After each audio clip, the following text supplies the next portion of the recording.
What's going on? In today's video, I'm going to show you what it takes to get your Porsche PPI'd at the dealer. If you follow my channel, you know that I purchased this a couple of weeks ago.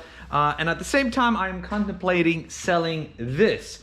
That's my 2015 Cayman S, which I upgraded a lot with GTS goodies. It's got a fantastic sounding exhaust.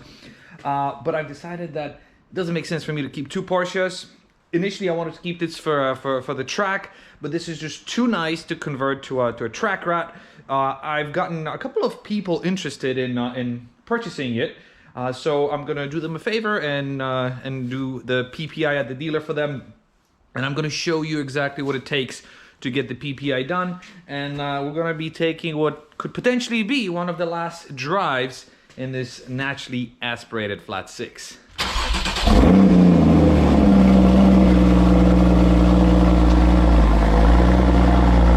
While the car is warming up, I always do that before a long drive, let's take a look at it, which again, could potentially be for the last time, we don't know. But the car is sitting on winter wheels and tires.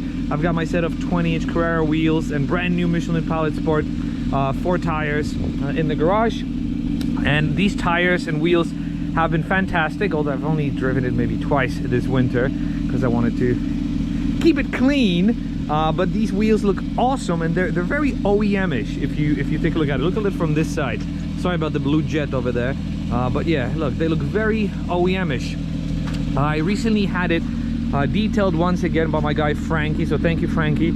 I did take it on a quick drive, and one of the people who's interested in the car also took it for a quick drive, so that's why it's a bit dusty, but the paint is still very shiny. Very few scratches or blemishes in this vehicle, which you really have to love. On the inside, this is what we have.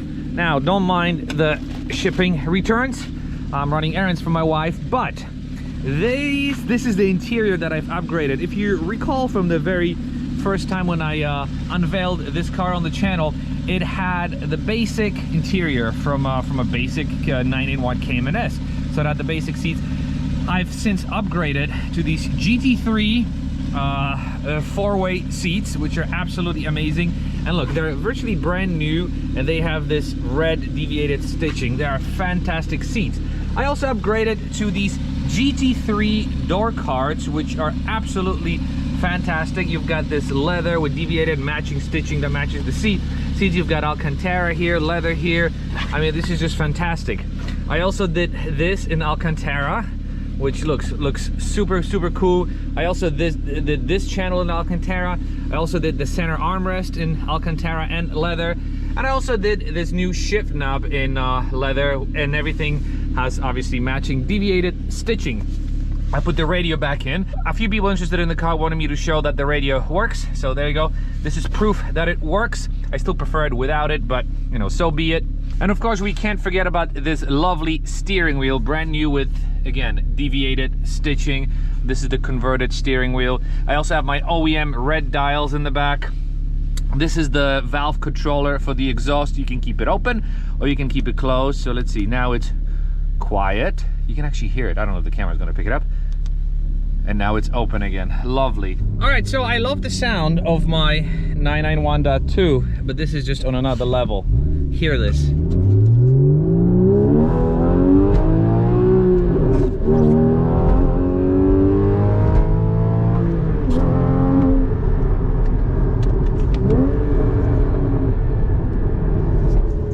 Yep, that's why we love the flat six. And that's why this engine, in my mind, is going to be the engine that many people will, for years to come, will seek in their 911s and 981s. The 981 Cayman S that was produced between 2014 and 2016 in the US was the one that was fitted with this engine. Anything after that was fitted with a 4-cylinder turbocharged engine, which is a bit more torquey, but it doesn't have the same sound. It doesn't give you the same emotion. I mean, I love this thing. And the beauty of driving a car like this, well, this particular one, this Cayman, is the fact that it feels like you can never break it. It feels like a pocket knife, meaning you feel like this is a car that you can use for many purposes. And it's true, because it's got a big front trunk, it's got a big rear trunk, it's got plenty of room inside, it's got plenty of visibility. I mean, look at all the airspace that's around me. There's plenty of room for everything. I myself feel very comfortable behind the wheel. The seating position is perfect. The shifting position is perfect. The fact that this console is elevated gives it sort of a very pilot-y or a very planey feel. Planey as in you're in an airplane, or you're driving something, or you're flying something that's really wrapped around you. And that's not what you get in a 911. 911 has a lot more open space in the back. This just feels like it's becoming part of you each time you drive it. So if I do sell it, I'm definitely gonna miss it. Absolutely gonna miss it. Aside from all the cosmetic mods that I've done to this car, I've also, as I mentioned earlier, I did the exhaust, which is just the catback Soul exhaust, and it sounds fantastic. I did the OEM X73 brand new suspension, which included shocks, springs, and sway bars. That's the sport suspension that is usually installed in a GTS. I also did a rear diffuser from a GT4 and a bunch of cosmetic stuff, including this sport chrono clock, which if you follow my channel, you know how I retrofitted that. And seriously, driving this car again brings back all these memories of me doing these installs, doing maintenance. Actually, when I picked up the car, it had 24,000 miles on it. I did an oil change right away. Then at 28,000 miles, I also did an oil change. So whoever buys this car for me is gonna get a very well sorted vehicle. And here we are. We're gonna pull into the service station. Look at this 993 turbo, holy smokes. GT2 RS, oh yeah.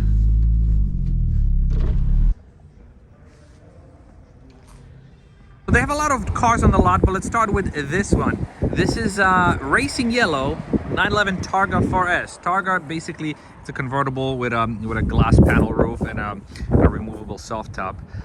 But it looks pretty cool in this yellow. I believe this is the same yellow that my T has, but it also looks awesome with these silver wheels. So that gives me an idea that I could do silver wheels on my car. A 987 Boxster Spider, very rare, especially if it comes with a manual transmission. Check out the difference between a 991.2, which is the one that I have, and a 992 generation rear end.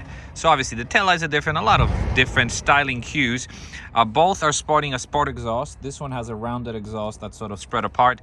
This one has those two twin pipes, which to me looks fantastic. And this is the difference in the front. 991.2 on the left, 992 on the right. The biggest difference, aside from the bumper shape and all that stuff, is that the lights, the sort of the pokes, are much more pronounced on the 991.2 versus 992. 992 is a bit more flatter. And here's a 718 Cayman S, basically the same one that I have, just a newer generation. This one has the 4-cylinder engine, and even though there's a Cayman S, look, it sits really high, it doesn't have the sport suspension. Look how ugly this looks. What do we have here? Is this Larry Casilla from Ammo NYC? This is a Taycan Sport Turismo, if I'm not mistaken. That is amazing. What a cool looking car. And this car needs no introduction, a 991.2 GT3.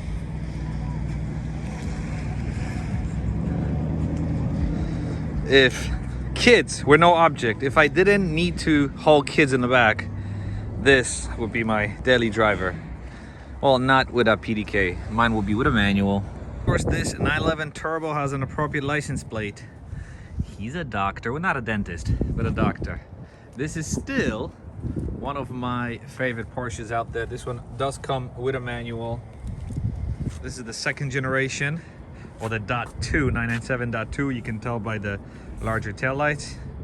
Love this thing. This is my buddy's GTS 991.2, which I drove at the track, well, around the track once. He's got a couple of subtle touches, including that spoiler. You see that subtle lip? You can barely see it, but it's definitely noticeable. He's got a GT3 RS side skirts. It's a beautiful car, beautiful example, and it's done a ton of track duty, really.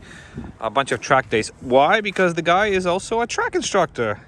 Okay, is this a racing yellow or a speed yellow 997? I'm sorry, 996 turbo cab. That's a cab. Holy moly, but it looks so beautiful. This Taycan 4S is either hella flush, or the airbags are failing, or maybe that's how he parks. Maybe it's modified. I don't know. But it doesn't suit this car, if you ask me.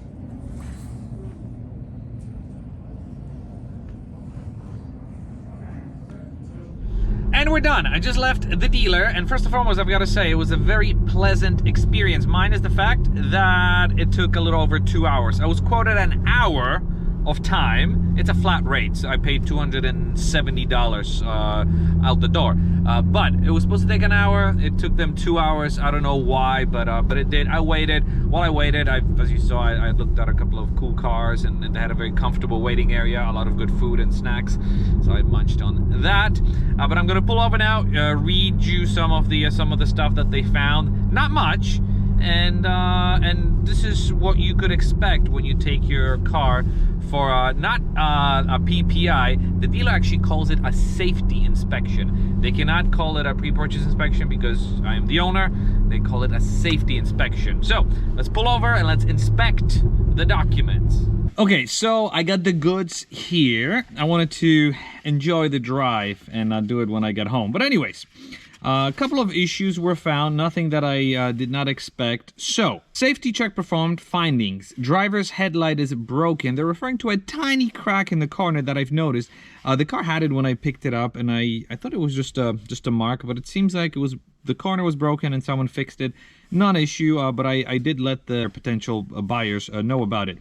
Seat ventilation not working, yes, because these are the GT3 seats that only have heating and they don't have ventilation. So the actual ventilation button works, it's just the seats themselves don't have a ventilation function. Windshield is aftermarket. It's something that I did not know actually when I purchased this car. It looks OEM, it's got all the proper lines and all of that, but I guess that's it. I mean, I never noticed, so it wouldn't bother me. Tire pressure sensors not reading, yes, because these are the winter tires. I do have a set of spare 981 sensors. As you recall, if you follow my channel, you know that the wheels and tires came from a 718 Cayman, which apparently does not have compatible TPMS sensors with this platform. Brake pulsation.